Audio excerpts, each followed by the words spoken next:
Dear viewers, today I would like to discuss a application area which uses some of the advanced surveying techniques for extracting building attributes from high resolution satellite data.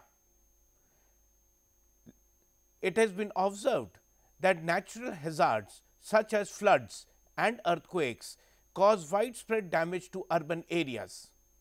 Many a times it is found that the damage to the building is mainly due to inadequate use of building material or non-adherence of building standards. If the buildings are insured for damage, then large insurance money is to be paid. The insurance companies do not have adequate information prior to insurance whether a building is safe from any impending hazard. To acquire such information regarding individual buildings through ground based methods is going to be time consuming and costly. So, this study tries to highlight the usage of advanced surveying techniques to generate a building attribute database, so that the same can be used for assessing the risk associated with each building as and when a natural hazard occurs. So, the objective of this study is to generate the information of some of the buildings characteristics using high resolution satellite data like QuickBird and benchmarking with respect to ground based data. The study also includes generation of knowledge based rules for creating a building inventory GIS database. The scope of the work can be defined as follows. First, business rule development and calibration. The development of business rules for image classification to extract the building level attributes. Next is building footprint extraction. An in-house technology has been developed to generate independently the building footprints for the above mentioned areas of the two cities for which the study has been implemented. Building inventory generation. Along with building footprints, the following attributes need to be extracted, such as building height, number of stories, complete square footage, footprint square footage, construction class, occupancy type, exterior wall material, building shape, roof geometry and roof material.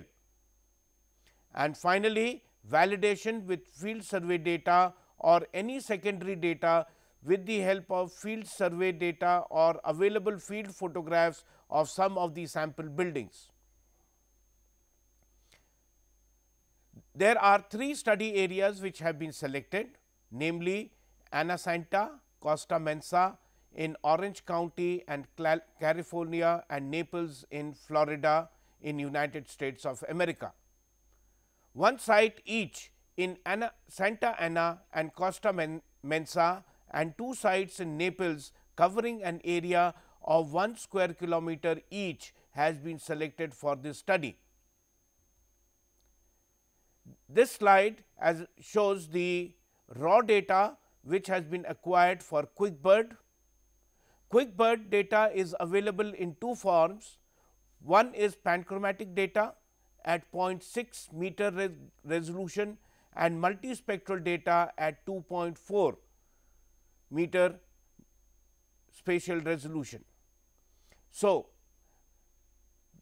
the image on the left hand side is the panchromatic image or the black and white image, and the image on the right hand side is the multispectral data set. The next slide shows the raw data for Santa Ana. Well, in these two areas, predominantly urban area have been selected, so that the impact of the same can be studied, whereas in Santa Ana high rise buildings have been selected, areas comprising of high rise buildings have been selected, so that the extraction of information for high rise buildings can be extracted. Similarly, for Naples area, two sites have been selected. Naples is a area in Florida which is close to the coastal region and is very commonly used by tourists for vacation. So, here there are lot of resorts which we can see, and these resorts may be single story or they could be multiple story buildings which could be there. Another area of Naples is the commercial area which comprises of both residential and commercial areas. So, for the generation of building footprints and its attribute, a semi-automated approach has been adopted. Here, PAN data has been used as a single data set for extracting edges, whereas MSS QuickBird data has been used for classifying the building material. So, now let us look at the methodology which has been adopted for this study. We have two data sets. First is the panchromatic QuickBird data and the other is MSS QuickBird data. The panchromatic QuickBird data is subjected to different forms of data extraction available through image processing, that is density slicing and Kersh filter have been selected to extract the information. After the data has been subjected to these processes, the edges are converted from raster to vector.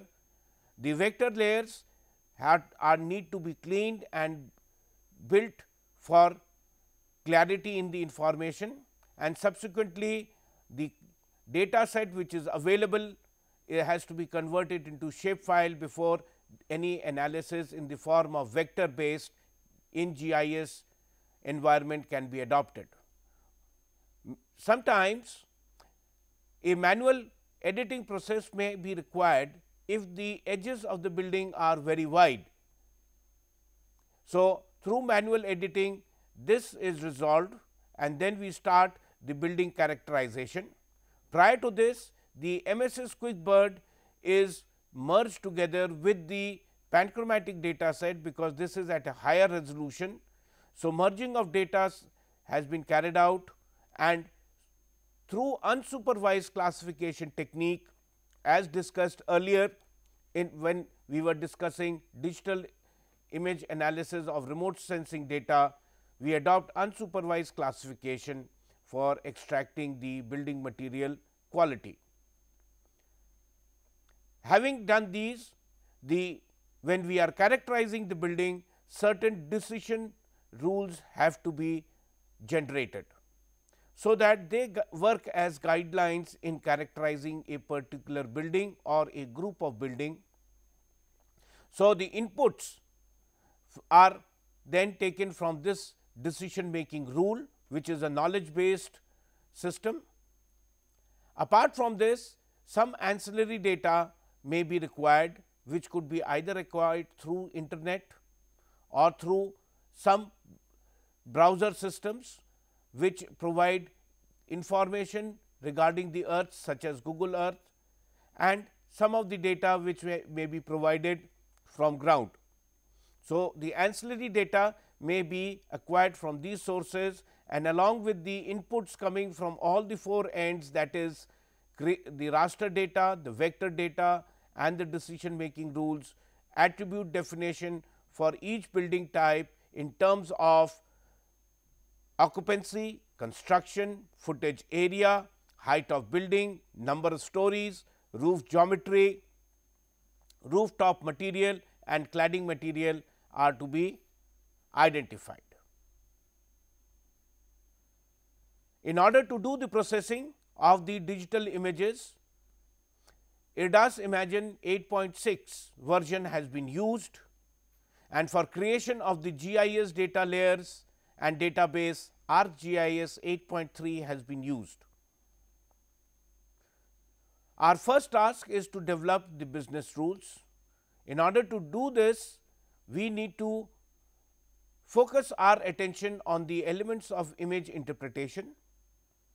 These elements are shape, size, tone, texture and association. So, the first decision knowledge based rule is classification of building types, that is, examine the building shape and size followed by the tone of the object.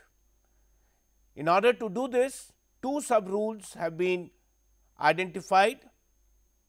Sub rule 1A: if the size of the building is small and its shape is regular, that is either square or rectangular, and the shape of the roof is gabled / slanted or hip roof, then the building will be assigned as a residential building. The same can be seen in the cutout of the image, which shows some of the residential buildings having gabled or slanted or hip roof topping.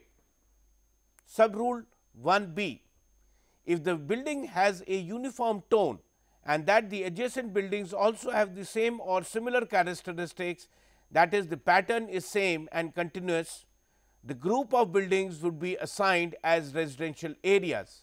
Here we can see in the center of the image the blue square or regular shapes which are there. These are buildings which are located in a particular area, and these buildings may be one story or may be multiple story. It all depends on the building type, and thus what we can find here is that there is a regular pattern in which the buildings have been laid out, and this gives us a clear cut example that this is a residential area.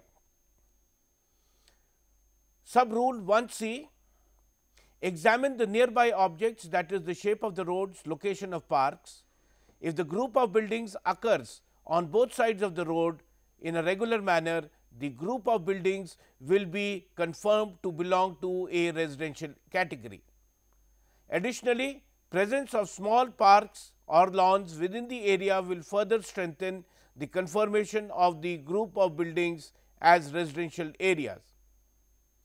Sub rule 1D: examine the building size and shape, and if the size of the building is large and on the rooftops many utility items such as water storage tanks or air conditioning units appear, then the building may be assigned as a commercial building.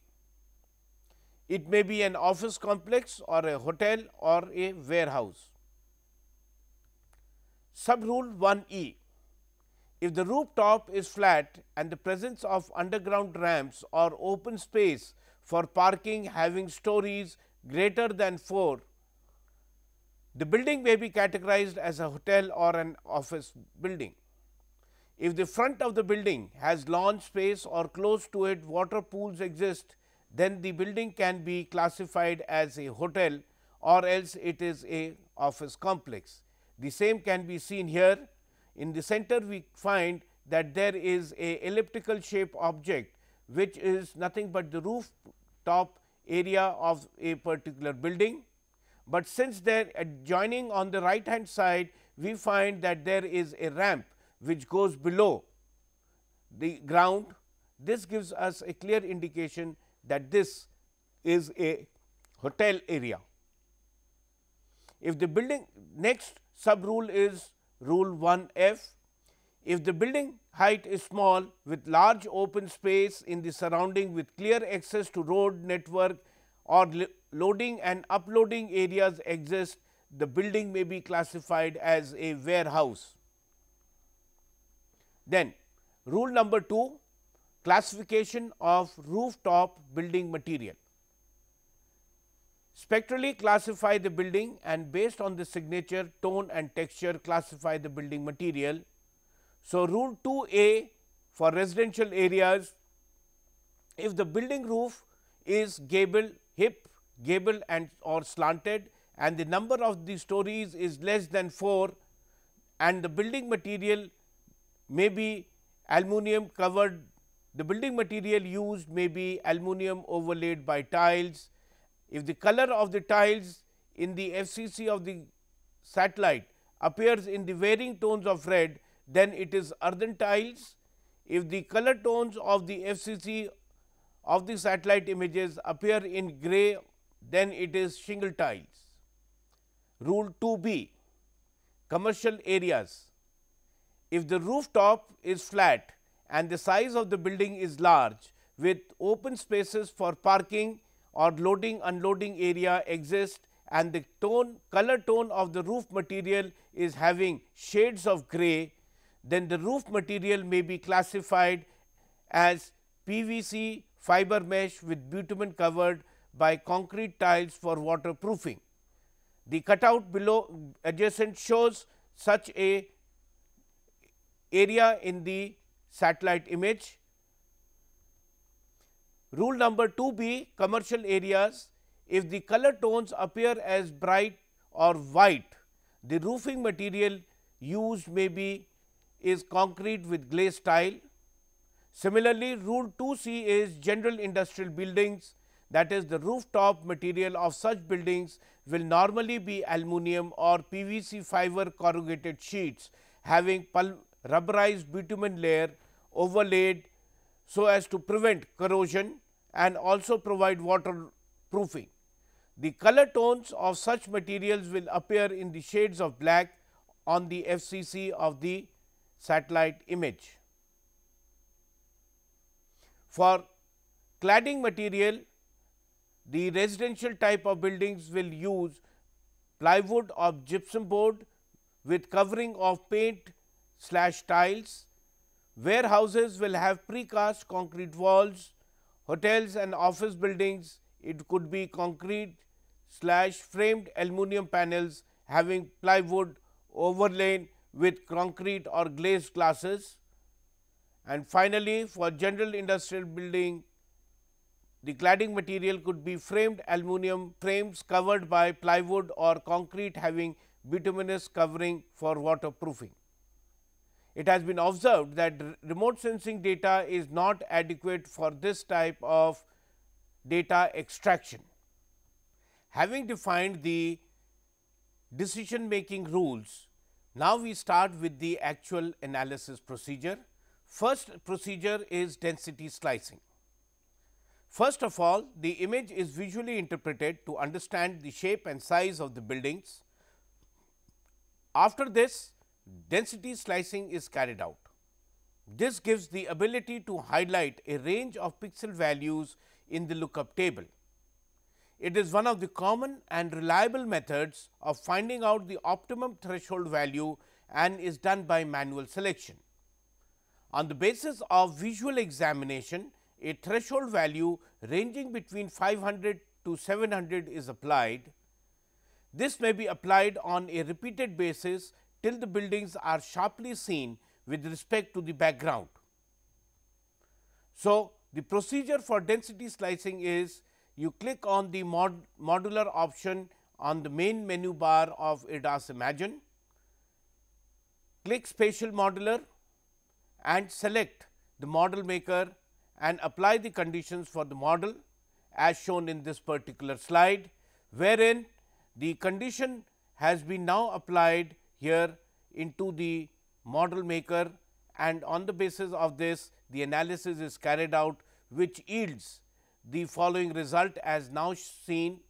So, one can compare that from the original data now we are able to extract by and large all the buildings which are there in that particular area. Some of the lines which are there, these could be due to the presence of such material which is lying adjacent to the road area and have similar spectral characteristics. However, this can be removed subsequently. Having created the raster based information regarding the information, the same has to be converted into a shapefile. So, this involves the process of cleaning the data, building up of the vector topology, conversion from coverage to shapefiles. Even after this, the polygons may not be smooth. So, we may have to do some manual editing. So, let us look at the procedure of converting the rastered information into vector information. So, we go to in the ADAS Imagine software, we go to click option on the main bar, select vector utilities, click on the raster to vector option, click on clean vector layer option, click on build vector layer topology option, and then finally, we import the information through the module which is available to us. And based on this, what we find now is that we have been now able to convert the coverage information which was there into a vector information which is now in the form of continuous lines. Having done this, we need to do the cleaning and building up of the vector topology through the process as highlighted here.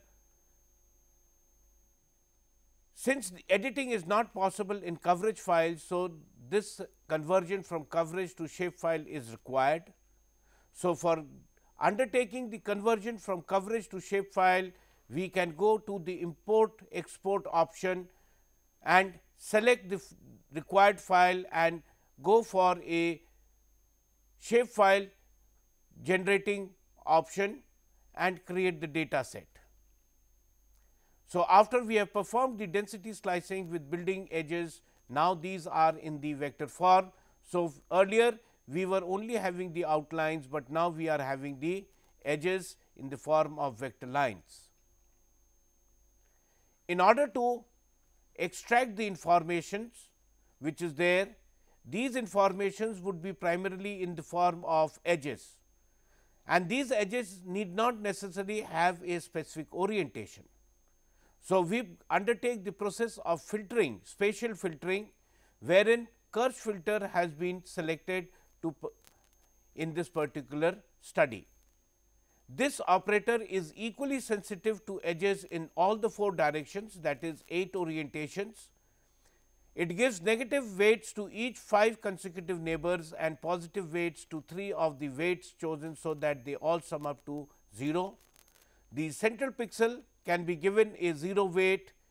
This may be applied on a repeated basis till the buildings are sharply seen with respect to the background.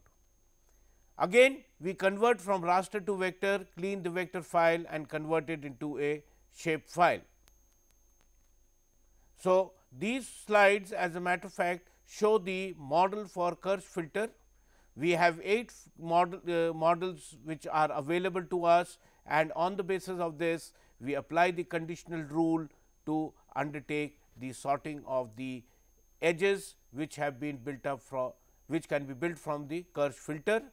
And after applying the Kersh filter, now what we find is that the edges of different objects have now been extracted very simply from the data set. It may be observed that some of the polygons may have certain amount of thicknesses.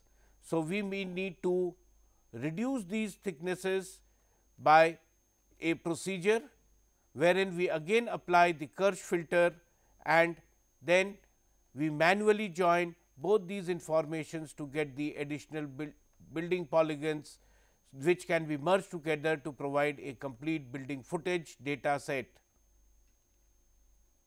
So, now what we have done is we have thinned the edges and we had the polygons already available through the shape file, and these have been merged together, and what we see is the highlighted areas of the building. Now, in this case, you may notice that the roads which were earlier also appearing as outlines of the edges were seen, the same has now been eliminated. So, the roads and alls in the area are now not going to be present, only the building shape files are going to be available to us. Having done the extraction of edges, our next part is to perform the unsupervised classification. In order to take the advantage of the high spatial resolution offered by PAN data, what we do is, first of all, we merge the PAN and the FCC of the multispectral data, so that this transforms the original satellite data into new bands that express the greatest amount of variance or information from the feature set of the original bands. So, here one can see that the PAN image and the FCC image both together have now been merged together, and the image on the right hand most side is the merged image that we have, and this image is now going to be subjected to unsupervised classification. In order to perform unsupervised classification, ADAS provides a option of ISO data. Well, in this we need to specify the number of iterations and the number of classes, and these have been kept as 25 and 10 respectively. With the help of this classification, the roof material will be identified.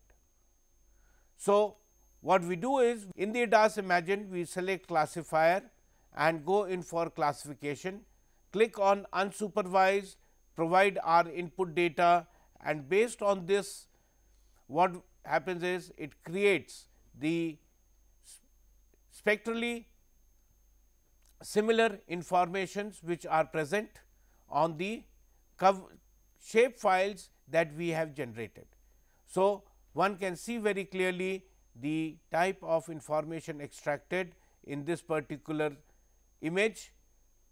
Interesting to note that by and large all the building rooftop materials have similar properties.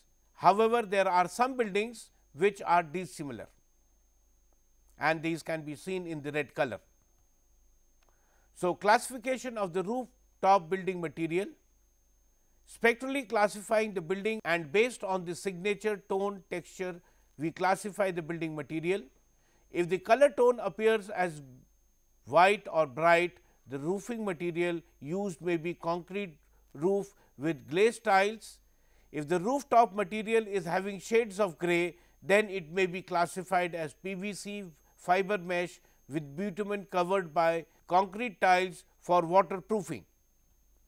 Having extracted the building material or the roof type material, our next step is the computations of the height. With the help of the building shadow, we can calculate the height of the building and the number of floors. Using 16 feet as the standard height of one floor for all buildings, the formula can be used as height is equal to P divided by sin theta. So, this slide provides us the basis of the height calculation. One thing the viewer may note that in order to find out the height of the building, we need to correctly identify the point, the topmost point and the bottommost point. But what happens is, the bottommost point, since it is lying in the shadow area, it may not be visible always very clearly. So, what has been done is that instead of using the sine rule, the tan rule has been used by taking into consideration the slant height, and thus the building height can be obtained. Having done this, our next task is to generate the GIS database. So, some of the typical parameters of the database are building ID, class of building, shape of building, construction, footage area, height of the building, number of stories, occupancy, roof type material, roof type itself, and the cladding material. So, in order to create the database, we first click the attribute file and open the attribute table. We then select the option and we say add fields, so that the user defined fields can now be entered or created, and after this we get the shape file. So, here within the GIS framework, what we have done is, now we have opened the attribute file for the corresponding data set. We select the different fields which are required to identify the various characteristics which are there. So, we can see that we have the building ID, then we may have the number of stories which are there, configuration of the building, that is the shape, or we can enter for the rooftop material, and so on. The various fields can be added for different attributes. Having done this, then we add the attributes to the data set, and a attribute table corresponding to this may appear in this manner. Having done this, we now need to do the cross check of the derived data from the acquired information from various sources like Google Earth, map.live.com, and some data may be used by the analyst to generate information regarding the validation. So, here some validation has been carried out for some buildings, and the highlighted light blue colors are those buildings for which ground information has been made available. Based on this, we create the attribute table for the ground data set, and then based on this we can now merge the information or run the software to find out what is the type of area which has been identified both from the satellite and from the ground, and compute what is the percentage error. By and large, it has been observed that the percentage error is varying between -5% to 1.2%, which as a matter of fact is not a very significant deviation. Having done this, now what we do is we apply both the attribute information and the data set which has been generated from the GIS, from the remote sensing information, and now we can create different information layers such as construction type. We have provided 3 different categories of construction. One is the blue, which is basically steel, the next is red is wood, and yellow is belonging to those regions for which there has been some form of vegetation activity. Next is occupancy. So, this tells us the different types of occupancy which could be there, such as commercial, commercial with retail, general commercial or multi-family housing. So, in this particular image we find that there are four categories of building types which are present here on the basis of occupancy. Similarly, we can identify the roof covering, whether it is wood shingles or it is PVC fiber mesh with bitumen covered concrete tiles, or the third type of roofing material is concrete roof with glazed tiles. So, this tells us the different types of which building is having different type of roof covering. Furthermore, the building can be further characterized by its geometry, and this geometry could be its flat roof or it is gabled roof. So, we find that by and large the buildings are having flat roof. In this case, only some buildings at the bottom center part of the image are seen as glazed tiled roofs.